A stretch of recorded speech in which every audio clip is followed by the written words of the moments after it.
وقت نہیں ہے کہ پروگرام کی کارروائی اور آگے بڑھائی جائے، چونکہ مزاج جو مجمع کا ہے وہ بتا رہا ہے کہ اب زیادہ وقت ہو چکا ہے۔ ابھی آپ نے مجھ سے بیشتر شاہکار ترنم محترم نظر امام صاحب سے بہترین انداز میں نعتیہ کلام سنا۔ ان کے بعد حافظ عبدالوکیل صاحب کی واقعی ڈپلیکیٹ کہہ لیجیے، آنکھ اگر بند کر کے ان کے کلام کو سنیے تو یقین نہیں ہوگا کہ ہم انہیں نہیں سن رہے ہیں، یقین ہوگا کہ یقیناً وہی سن رہے ہیں، انہیں کو سن رہے ہیں۔ لیکن مجمع میں اس قدر سنجیدگی کا ماحول تھا جس سے اندازہ ہو چکا ہے کہ اب زیادہ دیر تک سماعت نہیں کیا جا سکتا ہے۔ کرسی پیچھے ہے مگر میں نے اس پہ بیٹھنا مناسب اس وجہ سے نہیں سمجھا کہ تھوڑا نیچے رہیں گے تو زیادہ جو ہے سہولت رہے گی آپ کو بھی اور ہمیں بھی ایک دوسرے کو دیکھنے میں۔ قریب والے اوپر دیکھتے دیکھتے ان کی گردن بھی کبھی کبھی درد کرنے لگتی ہے، تو اس کا بھی خیال رکھتے ہوئے ہم نے سوچا کہ کیوں نہ دونوں کی سہولت کا خیال رکھا جائے۔ دوسری بات یہ ہے کہ آپ جب تک چاہیں گے تب تک ہی گفتگو ہوگی، کوئی ضروری نہیں ہے کہ امامہ اور ٹوپا وپا لگا کے آ گئے ہیں تو کم سے کم آدھا گھنٹہ چلے گا، یہ ضروری نہیں ہے۔ آپ جب تک دل جمعی سے سنیں گے تب تک پروگرام چلے گا اور تب تک گفتگو بھی ہوگی، اور جب مجھے محسوس ہو جائے گا کہ واقعی اب آپ کے لیے زیادہ ڈوز ہو چکا ہے تو انشاءاللہ صلاۃ و سلام پڑھ دیا جائے گا۔ آج ہمارا آج کی اس محفل میں جو بیٹھے ہیں یقیناً یہ نبی کریم صلی اللہ علیہ وآلہ وسلم کی محبت میں بیٹھے ہیں۔ ان کی آمد کا یہ بابرکت مہینہ ہے اور اس مہینے کی آج وہ رات ہے جس رات ہم اور آپ ان کے ذکر کی محفل کا انعقاد کیا، اور اس کے بعد جس طرح بھی جن سے بھی بن پڑا شرکت سب نے کی ہے۔ اللہ تعالیٰ اس شرکت کو قبول فرمائے۔ عالی جناب میں مجلس کے جو سرپرستی ادا کر رہے ہیں حضرت علامہ قاری ساجد رضا مصباحی صاحب میرے دائنی جانب ہیں، دوسری جانب حضرت علامہ مفتی وسیم اکرم صاحب ہیں، یہ میری بہت تعریف کرتے ہیں، دراصل میرے سینئر ساتھیوں میں سے ہیں تو اس وجہ سے یہ کچھ زیادہ بھول جاتے ہیں، اور ان کی محبت ہے۔ وہ تو ہمارے قاری صاحب کہا کرتے تھے کہ تم لوگ جب تک زبان مطلب منہ بند رکھو گے تب تک تمہاری عزت ہوگی، اور جب منہ کھولو گے تو لوگوں کو حقیقت پتہ چل جائے گی کہ کتنے پانی میں ہو۔ تو اب آپ کے سامنے میں آ چکا ہوں اور آپ کو میری حقیقت کا بخوبی اندازہ بھی انشاءاللہ ہو جائے گا۔ بہرحال چلیں ایک بار حقیقت و محبت کے ساتھ درود و سلام کا نذرانہ بارگاہ رسالت مآب میں پیش کریں، ہم سب مل کر اللہم صلی علی سیدنا و مولانا محمد وبارک وسلم، صلو علیہ صلاۃ و سلام علیک یا رسول اللہ صلی اللہ علیہ وآلہ وسلم۔ رات کے 12 بجنے والے ہیں اور کچھ لوگوں کے بھی 12 بجنے والے ہیں۔ ہوتا یہ ہے کہ جب آنکھیں کھلی رہے تو منہ بند رہتا ہے، تھوڑی دیر کے بعد جب آنکھیں بند ہو جاتی ہے تو منہ کھل جاتا ہے۔ مطلب ابھی تک تقریر سن رہے تھے، اب تقریر کھانا شروع کر دیتے، تو اس لیے ضرورت ہے کہ ہم بغیر تمہید کے سیدھے موضوع پہ پہنچے۔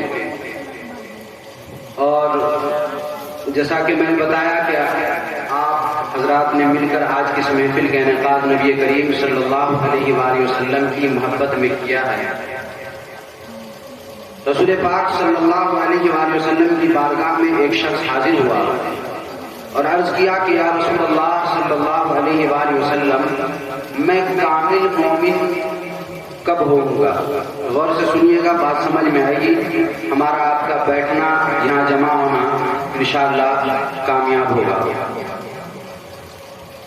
تو انہوں نے عرض کیا کہ یا رسول اللہ صلی اللہ علیہ وآلہ وسلم، میں کامل مومن کب ہوں گا؟ تو رسول پاک صلی اللہ علیہ وآلہ وسلم نے فرمایا جب تمہیں اللہ سے محبت ہو جائے گی۔ بات سمجھ میں آ گئی؟ جب تک اللہ تعالی سے ہمیں محبت نہیں ہوگی تب تک ہم کامل مومن نہیں ہو سکتے۔ ہر شخص اپنا جائزہ لے تو ہم اس نتیجے پر پہنچیں گے کہ دعویٰ ہمارا جو بھی ہو، مگر ہمارے کردار سے یہ پتہ چلتا ہے، طور طریقے سے یہ پتہ چلتا ہے کہ صحیح معنوں میں ہمارے دل میں اللہ کی محبت نہیں ہے۔ اس کی کئی ساری مثالیں ہیں۔ مثلا جب ہم اللہ تبارک و تعالی سے دعا کرتے ہیں اور اپنی مرادیں مانگتے ہیں تو اللہ تبارک و تعالی سے اتنا مانگتے ہیں جتنا مانگتے اتنا ہی کم لگتا ہے اور خوب دعائیں مانگتے ہیں، لیکن اسی خدا کے نام پر اگر ہماری دکان ہے یا دروازے پر کوئی مانگنے والا سائل آ جائے اور کہے کہ اللہ کے نام پر دے دو تو ہمارے گھر سے یا دکان سے وہ پھل آتا ہے یا وہ چیزیں آتی ہیں جو دکان میں بیکار پڑی رہتی ہے۔ مان لیجیے سیب کی اگر دکان ہے اور کوئی مانگنے والا آ کر کہہ دے اللہ کے نام پر دے دو تو اس وقت سب سے بیکار جو سیب ہوتا ہے وہ ہم اس کے ہاتھ میں پکڑا رہے ہوتے ہیں۔ کس کے نام پہ؟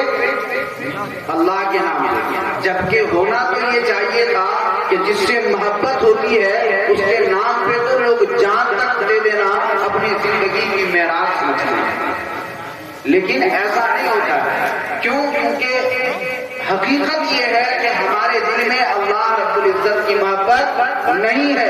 تو آگے اس شخص نے عرض کیا کہ یا رسول اللہ صلی اللہ علیہ وآلہ وسلم میں کامل مومن کب ہوں گا؟ تو حضور صلی اللہ علیہ وآلہ وسلم نے فرمایا جب تمہیں اللہ سے محبت ہو جائے گی۔ انہوں نے دوسرا سوال کیا کہ یا رسول اللہ صلی اللہ علیہ وآلہ وسلم مجھے اللہ سے محبت کب ہوگی؟ تو حضور صلی اللہ علیہ وآلہ وسلم نے فرمایا جب اس کے رسول سے محبت ہو جائے گی۔ اب ہمیں یہاں بھی دیکھنا ہے کیا ہمیں اللہ کے نبی صلی اللہ علیہ وآلہ وسلم سے محبت ہے؟ اگر ہم اپنے آپ کا جائزہ لیں گے تو ہم اس نتیجے پر پہنچیں گے کہ صحیح معنوں میں نبی کریم صلی اللہ علیہ وآلہ وسلم سے بھی محبت نہیں ہے، کیونکہ آگے جواب آ رہا ہے اس سے بھی آپ کو اندازہ ہو جائے گا۔ تو انہوں نے عرض کیا کہ یا رسول اللہ صلی اللہ علیہ وآلہ وسلم ہمیں اللہ کے رسول سے محبت کب ہوگا؟ تو حضور صلی اللہ علیہ وآلہ وسلم نے فرمایا جب اس کی سنتوں پر عمل کرنے لگو گے۔ جب ہم رسول پاک صلی اللہ علیہ وآلہ وسلم کی سنت پر عمل کرنے لگیں گے، ان کی اتباع کرنے لگیں گے، تب ہمارے دل میں اللہ کے نبی صلی اللہ علیہ وآلہ وسلم کی محبت پیدا ہوگی۔ اب ہمیں یہ سوچنا ہے کہ کیا ہم نبی کریم صلی اللہ علیہ وآلہ وسلم کی اتباع کرتے ہیں، ان کی سنت پر عمل کرتے ہیں؟ ہمارا نام سنی مسلمان ہے اور سنی کا مطلب سنت پہ عمل کرنے والا، لیکن میں اسے دوسرے اصطلاح میں لیتا ہوں اور میں کہا کرتا ہوں کہ آج سنی تو ضرور ہے مگر سن کر کے ایسا سن ہو چکے ہیں کہ سنتے سب کچھ ہے مگر عمل کسی پر بھی نہیں کرتے۔ ایک بار ایک شخص حضرت ابو الحسن حضرت حسن بصری کے پاس ایک شخص آیا اور اپنی کیفیت جیسے کہ آج ہماری کیفیت ہے عرض کیا کہ حضور ہماری حالت یہ ہے کہ جب ہم ذکر کی محفل میں بیٹھتے ہیں بات و نصیحت کو سنتے ہیں تو ہمیں لگتا ہے کہ ہمیں دین کی بات پر عمل کرنا چاہیے، لیکن جب محفل سے اٹھ کر اپنے گھر کی طرف جاتے ہیں تو ساری باتیں وہی رہ جاتی ہیں اور ہمارا جیسا طور طریقہ رہتا ہے ویسا ہی ہم رہ جاتے ہیں۔ ایسا لگتا ہے کہ ہمارا دل سو چکا ہے۔ انہوں نے کہا ایسا لگتا ہے کہ میرا دل سو چکا ہے کیونکہ میرے ساتھ ایسا معاملہ پیش آتا ہے۔ تو حضرت حسن بصری رحمۃ اللہ تعالی علیہ نے فرمایا نہیں، تمہارا دل سویا نہیں ہے، اگر تمہارے ساتھ ایسا ہوتا ہے تو تمہارا دل سویا نہیں ہے بلکہ تمہارا دل مر چکا ہے، کیونکہ سوئے ہوئے انسان کو اگر جھنجھوڑ دیا جائے اس کی نیند اڑ جاتی ہے اور جو کام بتایا جاتا ہے اس کو کر گزرتا ہے، مگر تمہارے ساتھ ایسا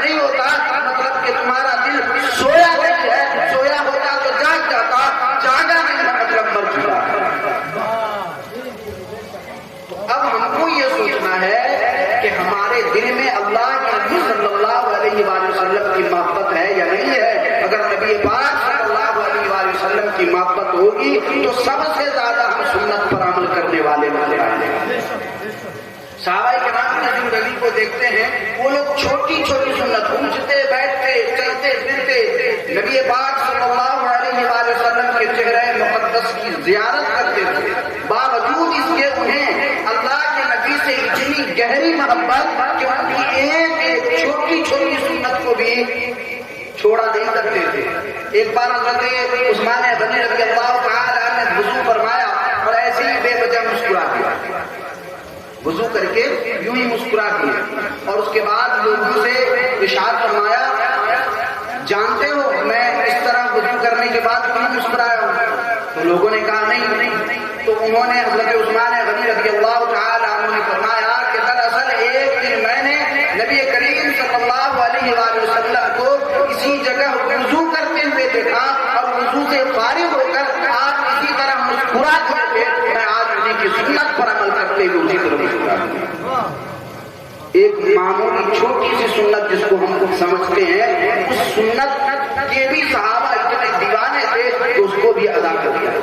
اور آج ہم بھی سنی ہے، اپنے آپ کو سنی، بہت سارے لوگ تو ٹنا ٹن سنی، مطلب ٹھوکیے تو اس سے سنیت کی آواز نکلی، ایسا ٹنا ٹن سنی ہے، مگر یہ کیسا سنی ہے جس کو سنت سے محبت نہیں ہے؟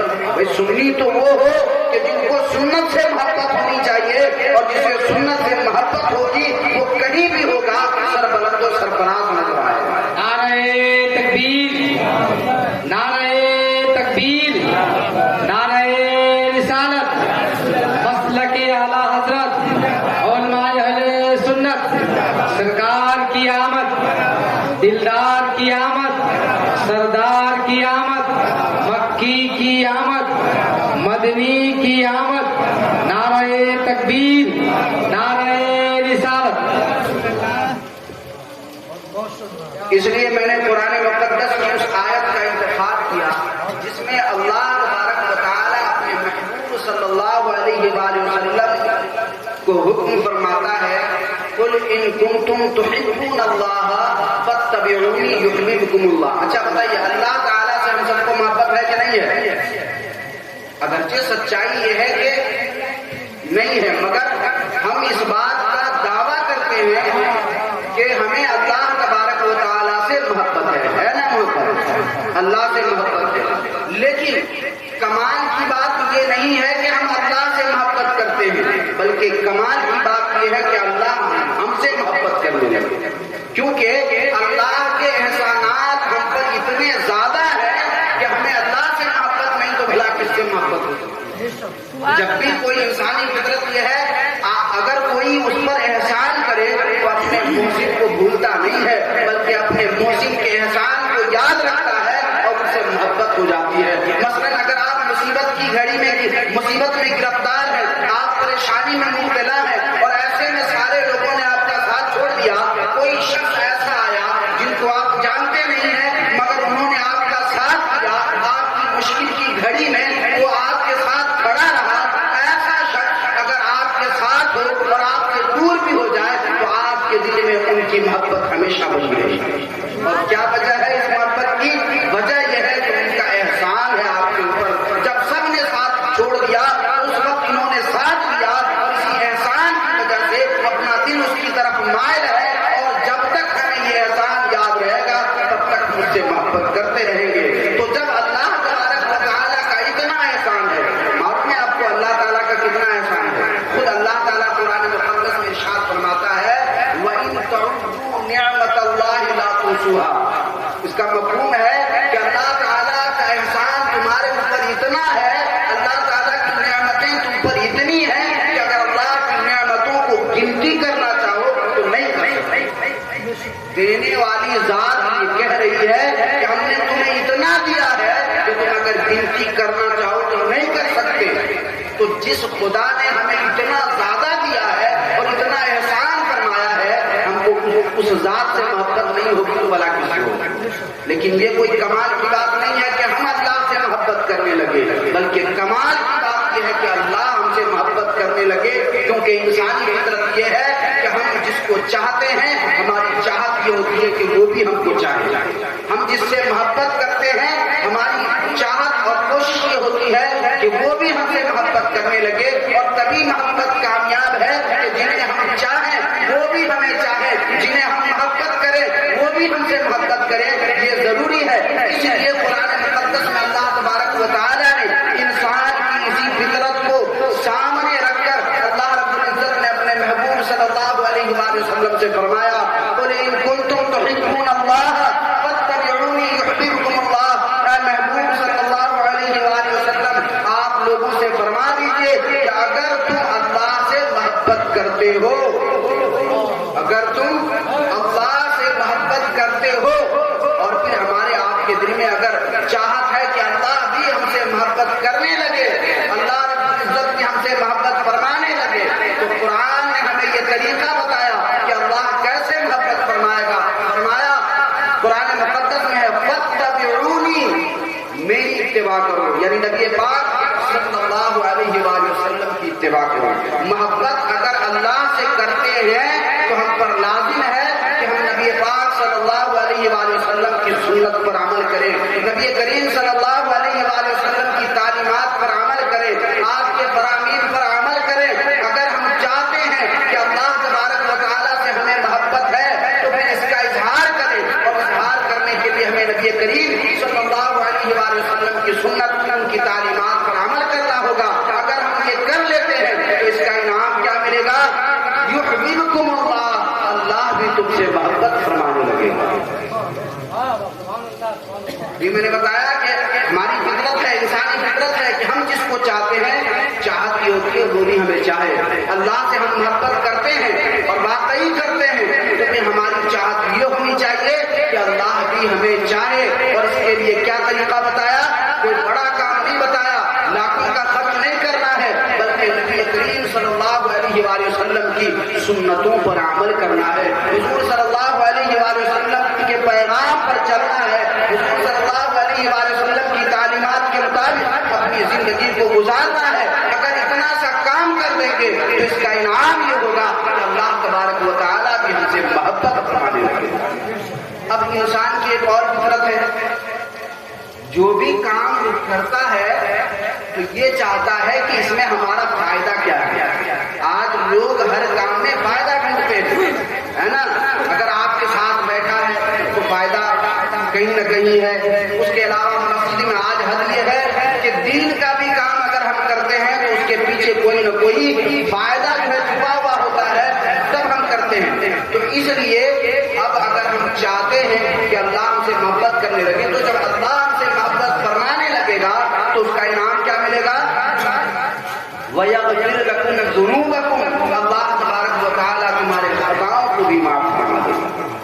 اللہ تعالیٰ ہماری خطاؤں کو معاف فرما دے گا جب اللہ ہم سے آپ سے محبت فرمانے لگے گا۔ تو یہ انعام ہے اللہ سے محبت، رسول پاک صلی اللہ علیہ وآلہ وسلم کی سنت پر عمل کرنے کا۔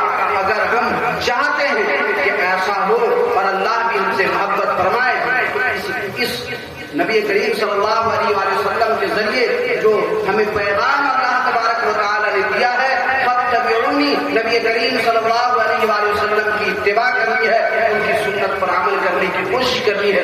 اب سنت پر عمل کرنے کے لیے کیا کرنا ہے؟ اب چونکہ لوگ خالی ہو چکے ہیں، جس میں اشارہ یہ ہے کہ وقت زیادہ ہو چکا ہے، تو اب چھوٹی چھوٹی بات آپ سمجھ رہے۔ سنت کیا ہے؟ اب آپ کھانے کے لیے بیٹھے، کھاتے وقت کو دھیان کر لینا ہے کہ سنت طریقہ کیا ہے۔ سونے کے لیے بستر پر پہنچیں گے، وہاں ہم کو دیکھ لینا ہے کہ نبی کریم صلی اللہ علیہ وآلہ وسلم کی سنت کیا ہے۔ سونے کو تو روز سوتے ہیں، کھانے کو تو روز کھاتے ہیں، چلنے پھرنے کو روز چلتے پھرتے ہیں، اونچائی پر ہم روز چلتے ہیں، اونچائی سے چھت سے نیچے آتے ہیں، مگر یہ سارے طریقے اگر ہم رسول پاک صلی اللہ علیہ وآلہ وسلم کی سنت کے مطابق ان کاموں کو انجام دینے لگے تو گویا کہ ہم اصلی سنی ہوں گے اور صحیح معنوں میں ٹناٹن سنی ہوں گے، اور جب اتباع مصطفیٰ کرنے لگیں گے تو پھر اللہ تبارک و تعالیٰ ہم سے محبت فرمانے لگے گا، اور پھر ہماری زندگی کی معراج ہو جائے گی، اور یہی ہماری آپ کی زندگی کا مقصد ہے۔ تو ضرورت اس بات کی ہے کہ رات بھر جلسہ کروایا جائے،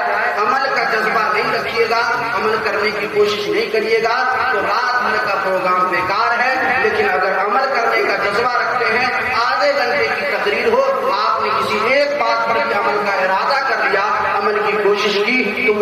سمجھ کی تقریر بھی کامیاب ہوگی. شاعر کہتا ہے طوفان نوح لانے سے چشم کیا فائدہ، تو اشک ہی کافی ہے اگر اثر کرے. تو میں سمجھتا ہوں یہاں جتنے لوگ موجود ہیں ان تمام لوگوں کو بات سمجھ میں آ گئی ہوگی کہ ہمیں واقعی اللہ تعالیٰ سے محبت ہے اور چاہت ہے کہ اللہ بھی ہم سے محبت فرمائے. تو ہمیں نبی پاک صلی اللہ علیہ وآلہ وسلم کی سنت پر عمل کرنا ہے.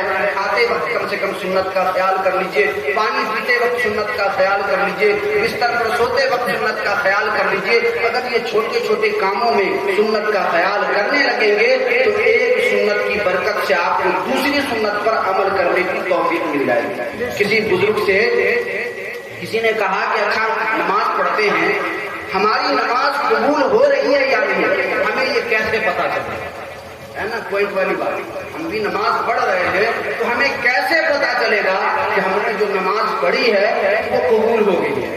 اس بزرگ نے جو جواب دیا وہ قابل غور ہے، سننے کے قابل ہے. انہوں نے کہا کہ جب ایک نماز ادا کرنے کے بعد دوسری نماز پڑھنے پہنچ جاؤ تو سمجھ جاؤ کہ ایک پہلے والی نماز قبول ہو گئی. کیوں؟ کیونکہ جب ہمارے یہاں کوئی آتا ہے مہمان اور بہت اچھا ہوتا ہے، دل کو بھا جاتا ہے، گھر کے سارے لوگ اس کو پسند کرتے ہیں، تو انہیں ہم یہ ضرور کہتے ہیں کہ پھر ضرور آئیے گا ہمارے. جب ہم جس کو پسند کر لیتے ہیں، مان لیجیے کسی شاعر کو ہی پسند کر لیتے ہیں، کسی مقرر کو ہی پسند کر لیتے ہیں، تو اپنی پسندیدگی کا اظہار اس طرح کرتے ہیں کہ صاحب اب دوبارہ بھی ضرور آئیے گا. بالکل اسی طرح اللہ تبارک و تعالی ہماری نماز کو جب ایک نماز کو قبول فرما لیتا ہے تو دوسری نماز کی توفیق عطا فرما دیتا ہے. اس لیے میرے محترم بزرگوں اور دوستو، جب ہم آج ایک سنت پر عمل کرنے کی کوشش کریں گے تو دوسری سنت پر عمل کرنے کی توفیق اللہ تبارک و تعالیٰ عطا فرما دے گا. مگر المیاں یہ ہے، افسوس کا مقام یہ ہے کہ ہم نے نام سنی رکھ لیا ہے اور یہی ہم نے کافی سمجھ لیا ہے. کسی بھی پیڑ کا نام، کسی بھی پھول کا نام گلاب نہیں رکھ سکتے ہیں، بلکہ گلاب پھول کی اپنی الگ بناوٹ ہے. بس اگر اس کی پتیاں ہیں، پتیوں کی بناوٹ ایسی ہے کہ پھول نہیں بھی کھلے ہوں تو ہمیں پتا چلتا ہے کہ یہ گلاب کا پھول ہے. اگر سامنے کی جو دیوار کے پیچھے گلاب کا پھول کھلا ہوا ہو تو اس کی خوشبو اتنی پیاری ہوتی ہے، اس کی خوشبو سے پتا چلتا ہے کہ یہاں آس پاس میں کہیں نہ کہیں گلاب کا پھول کھلا ہوا ہے. بالکل اسی طرح اگر نبی کا کوئی غلام ہے، نبی کا کوئی عاشق ہے، نبی سے محبت کرنے والا ہے، تو انہیں یہ بتانے کی ضرورت نہیں ہے کہ میں جو ہے نبی کا غلام ہوں، میں نبی سے محبت کرنے والا ہوں. جس طرح گلاب کے پھول کو کوئی لیبل، کوئی پہچان، کوئی علامت دکھانے کی ضرورت نہیں ہے، بلکہ اس کا طور طریقہ، اس کی بناوٹ، اس کی سجاوٹ، اس کی خوشبو ایسی ہوتی ہے جس سے پتا چلتا ہے. بالکل اسی طرح اگر نبی کا غلام سویا ہوا ہو تو اس کے سونے کا طریقہ ایسا ہو کہ طریقے سے پتا چلے کہ سونے والا بندہ کوئی عام انسان نہیں، نبی کا غلام ہے. چلنے کا انداز، نعرہ تکبیر، نعرہ تکبیر، نعرہ رسالت، سرکار کی آمد، مکی کی آمد، نعرہ تکبیر. ماشاءاللہ. تو چلنے کا طریقہ ایسا ہے کہ طریقہ سے پتا چلے کہ یہ چلنے والا انسان عام انسان سے الگ ہے، یہ نبی کا غلام ہے. کھانے کا طریقہ ایسا ہو کہ ہمارے طریقے سے پتا چلے کہ یہ ایسا کھانے والا شخص نبی کا غلام ہوتا ہے، نبی کا عاشق ہوتا ہے. تو گلاب پھول کی طرح مومن، بندہ مومن کو بھی ہونا چاہیے. سویا ہو تو بھی پہچان ظاہر ہو، بیٹھا ہو تو بھی پہچان ظاہر ہو، چل رہا ہو تو بھی پہچان ظاہر ہو، تنہائی میں ہو تو بھی پہچان ظاہر ہو، لوگوں کے بھیڑ میں ہو تو بھیڑ سے بھی پہچان ظاہر ہو. المختصر یہ کہ اپنی زندگی کا رنگ ڈھنگ اتنا انوکھا اور نرالا ہو جائے کہ ہمارے رنگ ڈھنگ سے پتا چلے کہ یہ نبی کا غلام جا رہا ہے. یہی ضرورت ہے. اس لیے میرے محترم بزرگوں اور دوستو، وقت ہو چکا ہے. ورن جی ختم کر دیں. ماشاء اللہ.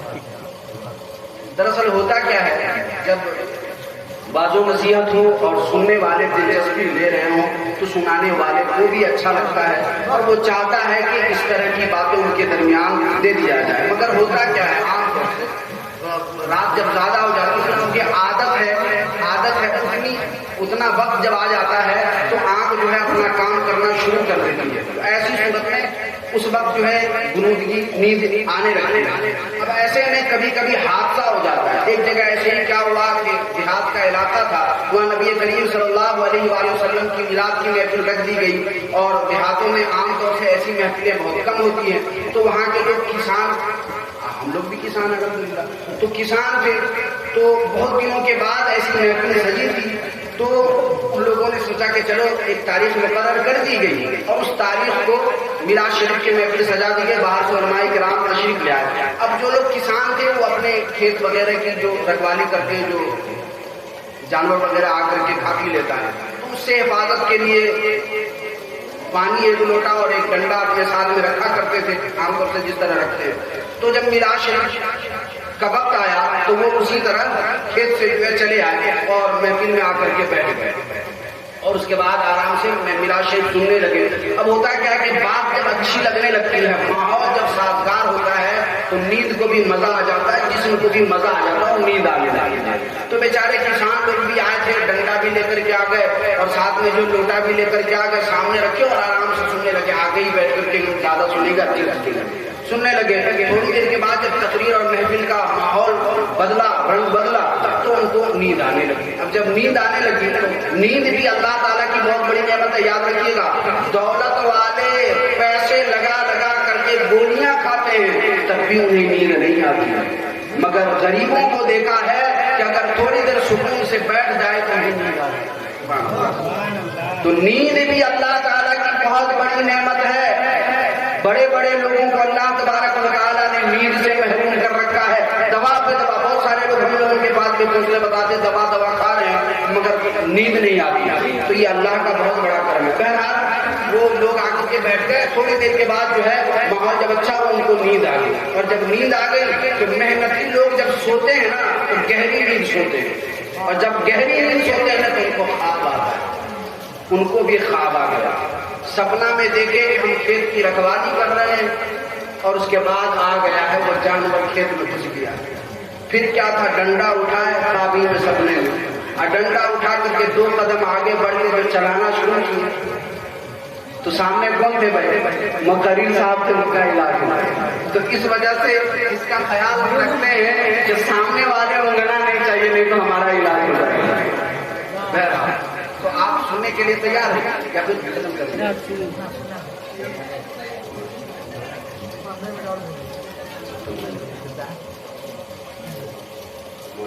درود شریف اللهم صل علی سیدنا مولانا محمد وبارک وسلم. صلوا علیہ صلاۃ و سلام علیک یا رسول اللہ صلی اللہ تعالی علیہ وآلہ وسلم. تو دراصل ہماری زندگی کا مقصد ہی یہی ہے کہ ہم اللہ سے محبت کریں, اور ہماری زندگی کی قیمت تبھی ملے گی جب اللہ بھی ہم سے محبت فرمانے لگے. دراصل اللہ تعالیٰ نے ہمیں دنیا میں کیوں بھیجا ہے؟ قرآن مجید میں ہے وما خلقت الجن والانس الا لیعبدون, کہ اللہ تبارک و آیت کا مفہوم ہے کہ اللہ تبارک و تعالیٰ نے انسان اور جن کو اپنی عبادت کے لیے بھیجا. اب اللہ کی عبادت کرنے کے لیے ہم کو بھیجا, اور اللہ تعالیٰ نے ہماری آرام و راحت کی ساری چیزیں دے دی. ہوا چاہیے تو ہوا دے دیا, دھوپ چاہیے دھوپ دے دیا, سردی چاہیے گرمی چاہیے, جو جو چیزیں چاہیے, بیوی بال بچے چاہیے, ہاتھ پیر چاہیے, اس کی طاقت چاہیے, روشنی چاہیے, آنکھ چاہیے, جو جو چیزیں چاہیے اللہ تعالیٰ نے سب کچھ دیا بغیر مانگے ہوئے, اور حکم دیا کہ تمہیں ہم نے کسی مقصد سے بھیجا ہے, میری عبادت کرو. ہم سب چیز سے فائدہ اٹھاتے ہیں, ہوا سے فائدہ, دھوپ سے فائدہ, زمین سے فائدہ, آسمان سے فائدہ, ٹھنڈی گرمی سارے موسم سے فائدہ اٹھاتے ہیں, مگر جس مقصد سے ہمیں بھیجا گیا ہے اس مقصد کو ہم نے چھوڑ دیا. اب ہوتا کیا, اس کو ایک مثال سمجھیں. آج موبائل کا زمانہ, آج کل ہم نے موبائل نیا خریدا. موبائل خریدنے کا اصل مقصد ہے کہ کم سے کم ہم جب جس سے چاہے بات کر لیں, یا کوئی دوسرا ہم سے جب چاہے بات چیت کر لے. اصل مقصد یہ ہے. اس کے ساتھ موبائل میں اور بھی کئی ساری چیزیں ہیں, جیسے ویڈیو ہے, کیمرہ ہے, یہ ہے, وہ ہے, بہت ساری چیزیں. اب 2-4 دن کے بعد یا 2-4 مہینے کے بعد موبائل سے بات چیت ہونی بند ہو گئی. مستری کو دکھایا, اس نے کہا کہ بھائی موبائل آپ کا خراب ہو چکا ہے, اب اس میں جتنا پیسہ لگائیے گا اتنے میں جو ہے آپ نیا موبائل خرید لیجیے گا, اس لیے اب یہ موبائل بیکار ہے. تو اب بیکار موبائل کو ہم کیا کریں؟ ظاہر سی بات ہے کسی کونے میں پھینک دیتے ہیں یا رکھ دیتے ہیں. اب اس بیکار موبائل کو بچہ جب چاہے جہاں چاہے پھینک سکتا ہے، لات مار سکتا ہے، جتنا چاہے اتنا پٹک سکتا ہے، اس کا کوئی دیکھنے والا نہیں ہے، کیونکہ اب وہ اپنا اصل مقصد چھوڑ چکا ہے۔ کچھ یہی حالت آج ہماری اور آپ کی ہے کہ ہم نے اپنے اصل مقصد کو چھوڑ دیا ہے، جس کی وجہ سے اللہ تبارک و تعالیٰ کے نزدیک ہم بیکار ہو چکے ہیں، ہے نا۔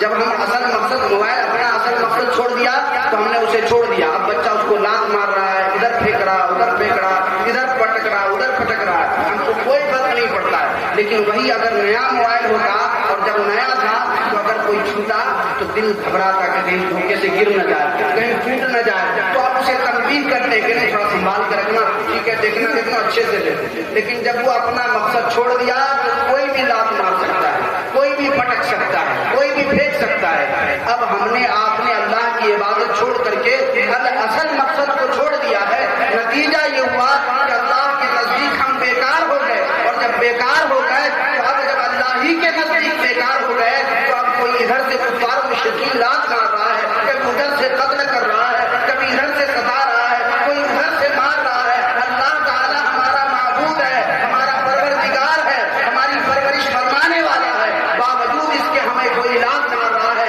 کوئی ستا رہا ہے، کوئی پریشان کر رہا ہے، کوئی کاٹ رہا ہے، مگر اللہ تبارک و تعالیٰ کچھ نہیں کرتا۔ کیوں؟ کیونکہ بیکار موبائل کو اگر کوئی پٹک رہا ہے تو ہمیں فرق نہیں پڑتا، بیکار موبائل کو کوئی لات مار رہا ہے ہمیں فرق نہیں پڑتا۔ اسی طرح اللہ تبارک و تعالیٰ کی عبادت چھوڑ کر کے بھی ہم نے اپنے آپ کو بیکار کر دیا ہے، تو جب آپ بیکار ہو گئے تو کفار مشرکین مار بھی رہا ہے تو اللہ تبارک و تعالیٰ اسے کچھ نہیں کرتا، کیونکہ اب ہم بیکار ہو چکے ہیں۔ کوئی چاہتا ہے ادھر سے مار دے رہا ہے، کوئی چاہتا ہے ادھر سے پریشان کر دیتا ہے۔ تو اگر ہم چاہتے ہیں کہ اللہ تبارک و تعالیٰ ہمارا خیال فرمائے، ہم پر کوئی انگلی اٹھائے، تو پھر اس کی انگلی کا اللہ تبارک و تعالیٰ حساب فرما دے۔ کوئی ہاتھ اٹھا کر دیکھے تو اللہ تعالیٰ اس کا حساب لے لے، اس کا انتقام لے لے۔ اس کے لیے ضرورت اس بات کی ہے کہ اپنے آپ کو اس قابل بنا لے، اللہ کی عبادت کر کے اصل مقصد پر عمل کرنے لگے۔ نتیجہ یہ ہوگا جب ہم کام کا ہو جائیں گے تو موبائل جب کام کا ہو جاتا ہے تو کوئی اسے چھوتا ہے تو اسے سمجھایا جاتا ہے کہ اسے گرنا نہیں چاہیے، یہ ٹوٹنا نہیں چاہیے، اسے توڑنا نہیں، ادھر ادھر چھیڑنا نہیں، آرام سے دیکھ لو، مگر اس کے ساتھ کوئی غلط حرکت نہیں کرنا۔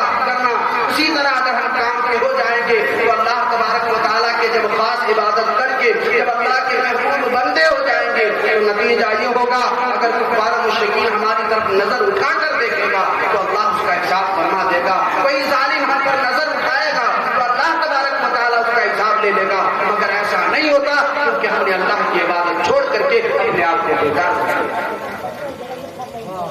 اس لیے میرا کہنا یہ ہے ہمیں دوسروں سے شکایت نہیں ہے۔ جب شیر بیمار ہوتا ہے نا تو اس سے کمزور جانوروں کو بھی بڑی طاقت آ جاتی ہے اور اس کے چڑھا کر کے کھاتے آتا ہے۔ آپ نے دیکھا ہوگا بڑے بڑے طاقتور لوگ، بہت نام اور شہرت تھی ان کی، اور جب وہ بوڑھے ہو گئے تو ان کے گھر کے لوگ نہیں پوچھتے، باہر کے لوگ کیا پوچھیں۔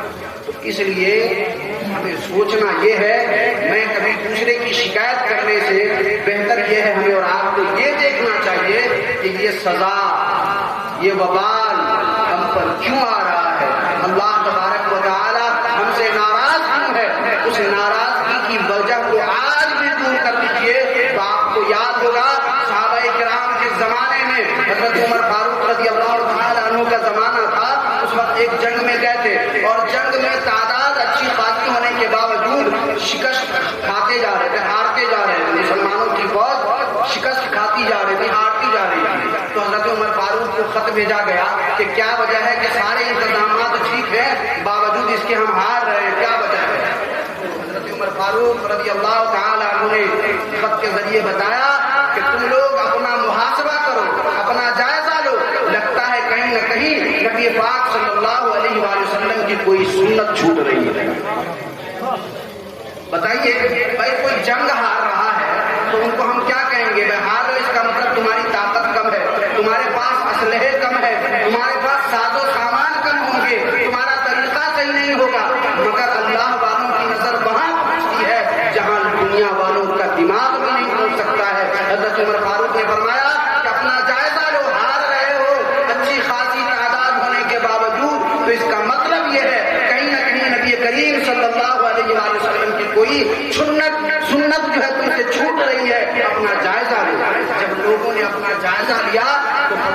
کہ ایک سنت ہے جو چھوٹ رہی ہے، ایک سنت ہے جو چھوٹ رہی ہے. اب یہاں سے اندازہ لگائیے سنت چھوٹ رہی ہے تو صحابہ کرام کی وہ مقدس جماعت جو نبی کے بعد سب سے افضل و اعلیٰ جماعت ہے، وہ جماعت ہارنے لگتی ہے کفار و مشرکین سے، تو ہم اور آپ ایک نہیں بلکہ ساری سنتوں کو چھوڑ کر کے چاہتے ہیں کہ سربلند و سرفراز ہو جائے. ایسا کیسے ہو سکتا ہے؟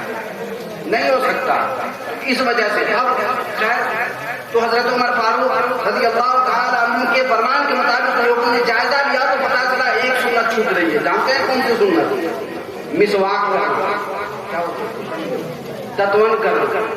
اب بھائی دوسری جگہ ہے وہاں انتظام شاید نہ ہو پایا ہو، اس وجہ سے وہ ایک سنت چھوٹ رہی تھی.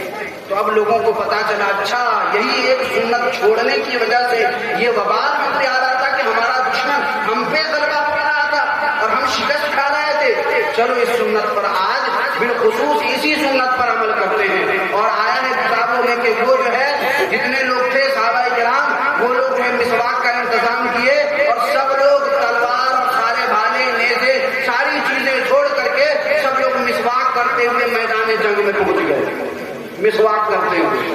اب کفار مشرکین دشمنوں نے دیکھا ارے یہ کیا معاملہ ہے، تلوار چھوڑ دیا، نیزے بھالے چھوڑ دیے اور اس کے بعد دانت جو ہے پی جا رہا ہے، صاف کر رہا ہے. کیا مطلب؟ لگ رہا اس وقت جو ہے لوگوں میں شور تھا کہ مسلمان جو ہے جب غصے میں آتا ہے تو انسان کو بھی کہا جاتا ہے. اب ایسا شور جب دشمنوں میں ہوا تو لگا کہ ہو دیکھو جب ہار رہے تھے تو اب انہوں نے تلوار چھوڑ دیا ہے، مطلب اب اصل طاقت لے کر کے آئے ہیں، نیزے اور بھالے چھوڑ دیے ہیں. اس کا مطلب ہے کہ نیزے بھالے اور تلوار سے زیادہ طاقت اب اس کے اندر آ گئی ہے. اب یہ دانت صاف کرتے ہوئے آ رہا ہے، اب ہماری جان بچنے والی نہیں ہے. تاریخ یہ بتاتی ہے کہ صرف مسواک کی برکت سے سارے دشمن فرار ہو. نعرے تکبیر، نعرے رسالت، مسلک اعلی حضرت، اصلاح معاشرہ کانفرنس، نعرے تکبیر، نعرے رسالت. ماشاء اللہ، سبحان اللہ. تو اب سوچئے ایک سنت چھوڑنے سے یہ وبال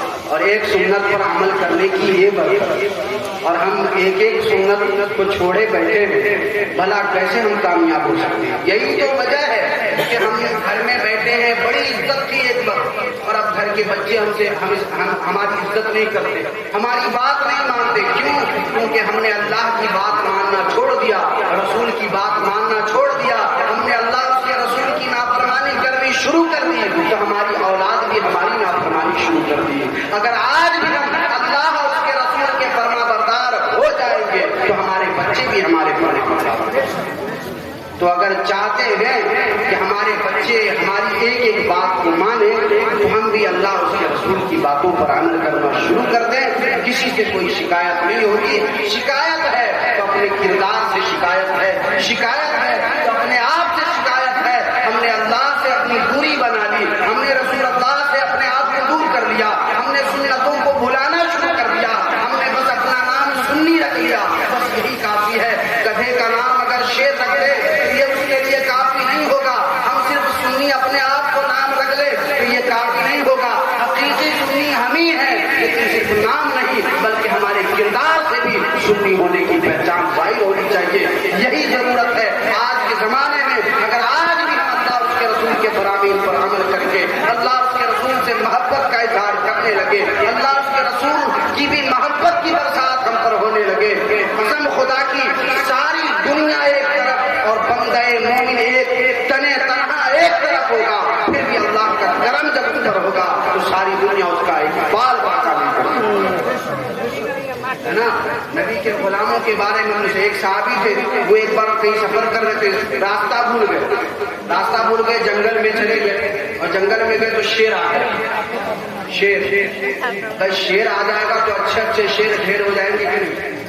مگر نبی کا غلام جو ہوتا ہے جس کے دل میں اللہ کا ڈر ہوگا اس کے دل میں اور کسی کا ڈر نہیں ہوگا، اور جس کے دل میں اللہ کا ڈر نہیں ہوگا اس کے دل میں ساری دنیا کا ڈر ہوگا.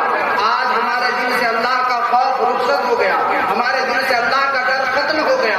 تو آج ہمیں اپنے بیٹے سے ڈر لگ رہا ہے، اندھیرے سے ڈر لگ رہا ہے، کتا سے ڈر لگ رہا ہے، کبھی آفتوں سے ڈر لگ رہا ہے، کبھی مصیبتوں سے ڈر لگ رہا ہے، کبھی پریشانی سے ڈر لگ رہا ہے.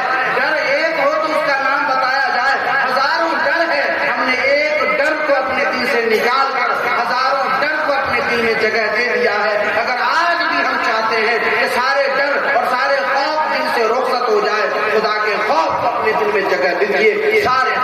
اور تو چکر ہو جائے. تو صحابہ کرام کے دل میں اللہ اس کے رسول کی محبت, اللہ کا خوف تھا. تو جب وہ سامنے آ گیا شیر, تو یہ نبی پاک صلی اللہ علیہ وآلہ وسلم کے در کا شیر ہے. تو جب شیر اور شیر کا مقابلہ ہو تو جانتے ہیں نا, نبی کریم صلی اللہ علیہ وآلہ وسلم کے غلام وہ صحابی رسول ڈرے نہیں, بلکہ کتے سے کہا, شیر سے کہا کہ میں نبی کا غلام ہوں.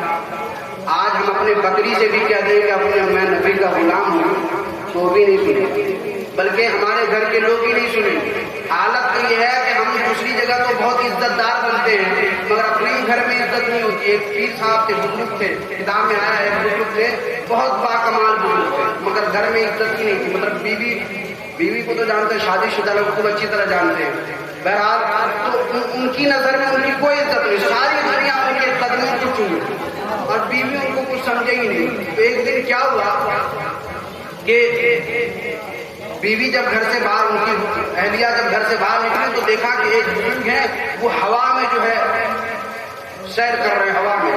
تو ان کو بڑا تعجب ہوا, اور جب ان کے شوہر جب آئے, وہ بزرگ جب پہنچے تو کہا کہ آپ اپنے آپ کو پیر صاحب کہتے ہیں, بزرگ کہتے ہیں, آج ہم نے ایک پیر صاحب کو دیکھا ہے کہ وہ ہوا میں اڑ رہے ہیں, بہت تعریف کی.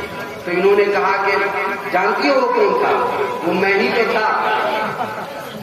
جب تعریف سنی تو انہوں نے کہا, اور حقیقت یہی ہے کہ وہ خود ہی تھے. جب بیوی کو دیکھا تو اپنا کمال دکھانے کے لیے وہ ہوا میں اڑنے لگے. تو اس کے بعد جب ان کی تعریف کی تو اس کو کہا کہ وہ کون تھا؟ وہ میں ہی تو تھا.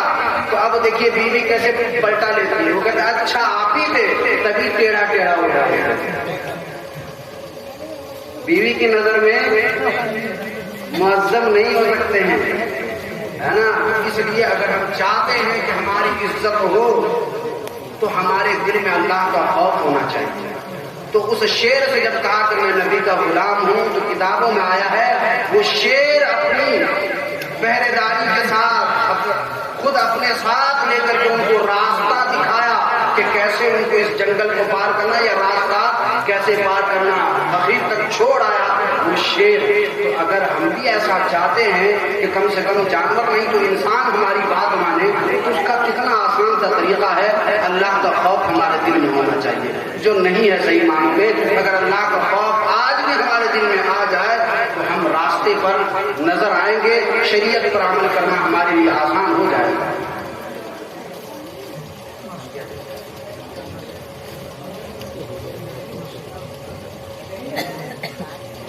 مفتی صاحب نعت شریف پڑھنے کے بعد میری آواز سن رہے, میں نعت شریف وغیرہ پڑھتا نہیں, اور اب چونکہ انہوں نے کہا شاعر جب کہتے شاعری کرنا الگ بات ہے اور شعر کو پڑھنا الگ چیز ہے. اشعار تو میں لکھتا ہوں, نقل کرنا بات صحیح ہے, تو فن الگ ہے اور نقل کر لینا الگ بات ہے. بہرحال تو شاعری کرنا الگ چیز ہے, اور اس کو اچھے انداز میں اور میٹھی آواز کے ساتھ بیان کر دینا یہ الگ چیز ہے. مگر چونکہ کہہ رہے ہیں تو کچھ اشعار کسی دوسرے شاعر کے جو ہے سن لیجیے, شاید اپنا شعر بھی نہیں سن.